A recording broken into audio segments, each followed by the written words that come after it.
साल की सबसे बड़ी निर्जला एकादशी आपको व्रत 17 तारीख को धारण करना है या 18 को वीडियो में जानेंगे। साथ ही गुरुजी द्वारा बताए गए सर्वश्रेष्ठ उपाय वीडियो में जानेंगे। साथ ही बिना व्रत के भी इन कार्यों को कर लेते हैं तो निर्जला एकादशी व्रत का संपूर्ण फल आपको मिल जाएगा। कई तरह की जानकारी वीडियो में उपाय सहित आपको प्राप्त होगी, तो अंत तक वीडियो में बने रहिएगा। जैसे कि आप सभी जानते होंगे, निर्जला एकादशी जो कि साल की सबसे बड़ी एकादशी जानी जाती है, इसे भीमसेन एकादशी के नाम से भी जाना जाता है। जो साल भर में एकादशी के कोई भी उपवास व्रत नियम नहीं ले पाते हैं, उन भक्तजनों के लिए यह एकादशी एक चमत्कार है। साल की सभी 24 एकादशियों का फल आपको स्वतः ही प्राप्त हो जाएगा। तो सबसे पहले आपका प्रश्न आता है कि दीदी इस साल इस व्रत को शुरू कर सकते हैं या नहीं। तो आपको बतलाते हुए चलो कि एकादशी व्रत को शुरू करने में कोई दोष नहीं है, आप इसे शुरू करें। साल भर अगर आप एकादशी का व्रत न कर पाए, किसी कारण से शारीरिक क्षमता नहीं है, तो मात्र इस निर्जला एकादशी को व्रत भी आप कर सकते हैं, कोई दिक्कत की बात नहीं है। अब जान लेते हैं आपको व्रत कब धारण करना है। जैसा कि 17 और 18 दोनों तिथियों में एकादशी व्याप्त है, ऐसी स्थिति में भ्रम की स्थिति है। ऐसे में आप सभी को बतलाते हुए चलो, जो 17 जून को एकादशी है वह दशमी युक्त एकादशी है, और उदया तिथि के अनुसार जो एकादशी है वह 18 जून को हो रही है। और शास्त्रों में नियम कहे गए हैं, दशमी युक्त जो एकादशी है जो 17 तारीख की, वह पाप कर्मों को बढ़ाने वाली होती है और संपूर्ण फल नहीं देती है। ऐसे में उदया तिथि और एकादशी व्रत के जो करने के नियम कहे गए हैं, और संपूर्ण शुद्ध एकादशी जो है वह 18 जून दिन मंगलवार की रहेगी। आपको इसी दिन अपने व्रत को करना है। अब 18 जून को आपको व्रत धारण करना है, तो आपको व्रत का पारण 19 जून की सुबह करना होगा। सुबह पारण का समय रहेगा 5:23 से 7:28 के आसपास। तो इस तरह से यह जानकारी है, आप सभी को मैंने स्पष्ट स्वरूप में यह बात बतला दी। पूर्ण रूप से पंचांग में भी यही लिखित वर्णित है कि आपको जो है मंगलवार 18 जून के दिन व्रत को धारण करना चाहिए। अब जान लेते हैं हम सभी को विशेष तौर पर कैसे इस व्रत को करना है और किस स्वरूप में उपाय करना है। जैसे कि आपको नहाए खाए के नियम बता दूं, एकादशी व्रत के दिन आपको बाल नहीं धोना है, आपको सोमवार के दिन ही बाल धो लेने चाहिए। भूल चूक के लिए क्षमा प्रार्थी होते हुए, क्योंकि एक आप तप के लिए तैयार हो रहे हैं। शास्त्रों में प्रमाण कहता है कि निर्जला एकादशी एक तपस्या के समान है। निर्जल निराहार व्रत यह अपने आप में अद्भुत है। हर एक व्यक्ति की क्षमता नहीं है कि इस व्रत को कर सके। हालांकि इस व्रत को करने के 3 तरह के विधान कहे गए हैं। आपका शरीर साथ नहीं देता, रोग कष्ट संकट है, आपसे भूखा प्यासा नहीं रहा जाता है, तो आप सिर्फ जो है इसमें पानी और जो फलाहार है उसका सेवन पूजा इत्यादि करने के बाद कर सकते हैं, कोई दोष नहीं है। जैसे मैंने शुरू में बताया, इस व्रत को 3 विधि से किया जा सकता है। एक तो निर्जल स्वरूप में किया जा सकता है, एक इस व्रत को जल और फल लेकर जैसे सामान्य एकादशियों को किया जाता है उस स्वरूप में किया जा सकता है। एक इस व्रत को तीसरे जो है नियम के तहत इस तरह से विधान है कि जितनी आपने निर्जल रह सकते हैं, निराहार रह सकते हैं, उतनी रह लीजिए। फिर एक समय आपको पशु बनकर, जैसे एक थाली ले ली, चौड़ी सी परात ले लिया, उसमें आप पशु बनकर एक घूंट में संपूर्ण पानी पी जाते हैं, तो आपको निर्जल व्रत का फल मिलता है और आपका जो है शरीर भी इसमें पूर्ण रूप से सहभागी होता है। कहने का अर्थ आप समझ रहे होंगे। तो आप पशु बनकर अगर जल पीते हैं तो मनुष्य बनकर आपको संपूर्ण फल स्वतः ही मिल जाता है, क्योंकि पशु में जो है आपने पशु के समान एक घूंट में जो है जैसे पशु जल पीते हैं उस समान पी लेते हैं, तो कोई दोष नहीं है। तो मैंने शास्त्र प्रमाण की बात कही, आप अपने क्षेत्र के अनुसार, कुल पुरोहित के अनुसार, अपने क्षमता सामर्थ्य अनुसार इस व्रत को कर सकते हैं। 10वीं तिथि से ही एकादशी व्रत के नियम शुरू हो जाते हैं। 10वीं को शाम को आप सात्विक भोजन करें, इस बात का ध्यान रखें, क्योंकि आप तपस्या के लिए तैयार हो रहे हैं। प्याज लहसुन तामसिक चीज़ों से पूर्ण रूप से परहेज करें, सात्विक भोजन करें। और सोमवार के दिन आपको बाल नाखून इत्यादि जो है पूर्ण रूप से काट लेने हैं। जब व्रत का दिन रहेगा उस दिन नाखून काटना, दाढ़ी मूछ कटवाना, घर में प्याज लहसुन बैगन इत्यादि का सेवन निषेध माना जाता है। तो सोमवार को नहाए खाए की विधि कर लीजिए। मंगलवार की सुबह ब्रह्म मुहूर्त में आप सभी को जग जाना चाहिए। ब्रह्म मुहूर्त में आपको जगने के बाद सबसे पहले अंधेरा होने से पहले ही दातुन कर लीजिए। उसके बाद आपको दातुन भी नहीं करना है, इस बात का ध्यान रखना है। संकल्प जिस समय से ले लिया जाता है उस समय से जो है आप जिस तरह से संकल्प लेंगे, देखिए संकल्प की एक विधि होती है, गुरुजी भी पूजा कराते हैं, आपने देखा होगा। दाहिने हाथ में आपको थोड़ा सा फूल लेना होगा, थोड़ा सा अपने हाथ में 1 रुपये का सिक्का ले लीजिए, या जो भी आप भगवान जी के निमित्त सामने चढ़ी हुई चीज़ें हैं, जैसे कई लोग गेहूँ प्रयोग में लेते हैं, तिल प्रयोग में लेते हैं, अपने हाथ में दाहिने हाथ में ले लीजिए। निर्जला एकादशी तिथि का स्मरण करें, नाम गोत्र बोलें और श्रीहरि विष्णु से प्रार्थना करें कि हे श्रीहरि विष्णु, आज मैं संकल्प ले रही हूँ, जिस विधान से आप व्रत करते हैं उसी तरह से संकल्प लीजिए।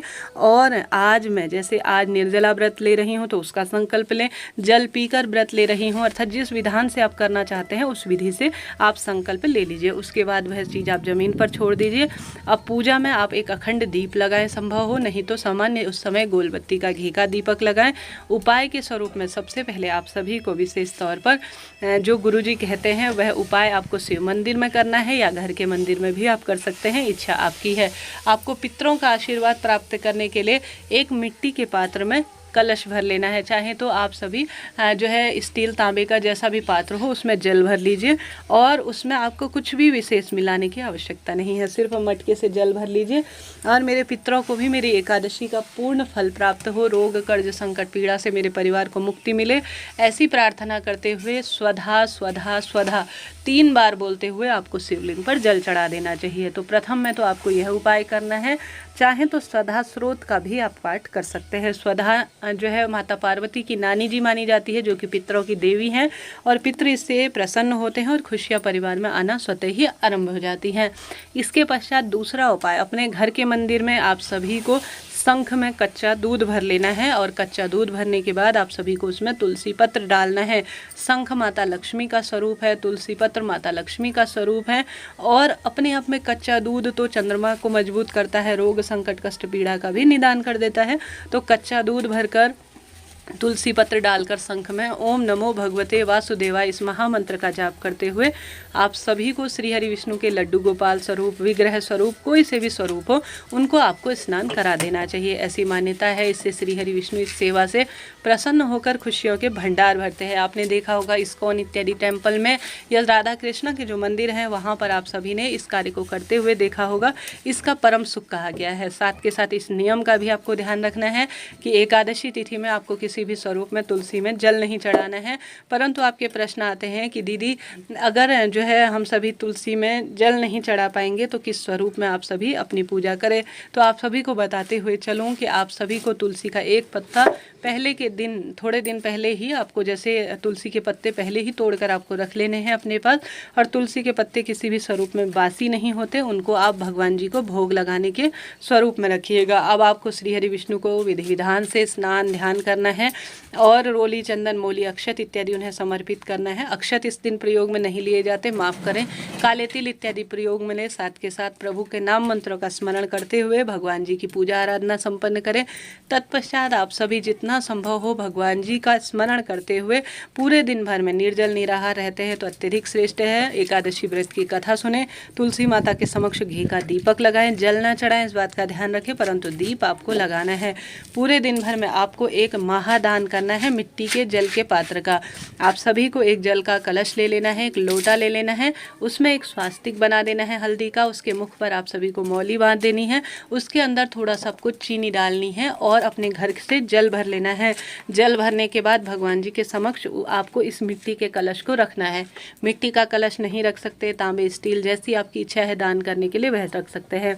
भगवान जी के इसे समक्ष रखें। तत्पश्चात इसके ऊपर आप थोड़ा सा वस्त्र रख सकते हैं, मौसमी फल जो तरबूज, खरबूजा, खीरा, आम जो भी आ रहे हैं उन्हें दान करने के लिए एक समय का भोजन, वस्त्र और यह घड़ा किसी योग्य पंडित ब्राह्मण जी को दान में देकर आ जाइएगा। ऐसा शास्त्र प्रमाण कहता है, जो भी निर्जला एकादशी के दिन इस घड़े के दान को अर्थात जल के दान को कर देता है, साथ में इसके थोड़ा वस्त्र, थोड़ा रुपया रखकर, एक समय का भोजन रखकर मौसमी फल का दान कर लेता है, वह अन्नदान, जलदान, भूदान, वस्त्रदान, गोदान के समान फल प्राप्त कर लेना है। यह साधारण एकादशी नहीं है, इसका शास्त्रों में अद्भुत वर्णन मिलता है। तो इस दिन आप सभी को इस तरह से अपनी दिनचर्या निकालनी है। पूरे दिन भर में प्रभु का सुमिरन करना है, रात्रि को जागरण करना है, भजन मंत्र जाप, ध्यान, व्रत कथा सुनने में, प्रभु चिंतन में अपना मन लगाएं। पूरे दिन भर में जो निषेध कही गई है शास्त्रों में वस्तु, उनसे परहेज करें, तभी आपका व्रत सफल होगा। रात्रि को जागरण करने के पश्चात आप सभी को सुबह ब्रह्म मुहूर्त में उठने के बाद माँ तुलसी की पूजा करनी है, तुलसी में जल चढ़ाना है, द्वादशी तिथि में दीप लगाना है और आप सभी को आवश्यक रूप से विशेष तौर पर ब्राह्मण जी को जो है भोजन करवाकर गौ माता की सेवा कर कर अपने व्रत का पारण कर लेना है कि हे प्रभु, भूल चूक के लिए क्षमा प्रार्थी हूँ।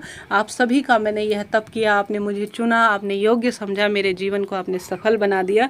ऐसी प्रार्थना कर कर आप सभी को विशेष तौर पर अपने व्रत का पारण कर लेना है। व्रत का पारण आप सुबह खीर बनाकर या चावल खाकर कीजिएगा द्वादशी तिथि पर, तभी आपका व्रत उपाय सफल होगा। इस तरह से जानकारी थी। वीडियो आपके लिए कैसी रही बताइएगा ज़रूर। कोई प्रश्न हो पूछ लीजिएगा, आपका अपना चैनल है, सभी सवालों के जवाब आप प्राप्त करेंगे। यह एकादशी अपने आप में चमत्कार है। इस दिन किया गया राहगीरों के लिए, पशु पक्षियों के लिए जल का दान, दीपक का दान, अन्न का दान, वस्त्र का दान, किसी वृक्ष को सींचना जैसे पीपल, बड़, बेलपत्र, इन वृक्षों को जल समर्पित करना अपने आप में अपने लिए और अपनी 7 पुस्तकों के तारण के लिए शास्त्रों में प्रमाणित जानकारी दी गई है। हर हर महादेव, ओम नमो भगवते वासुदेवाय कमेंट्स में जरूर से लिखिएगा।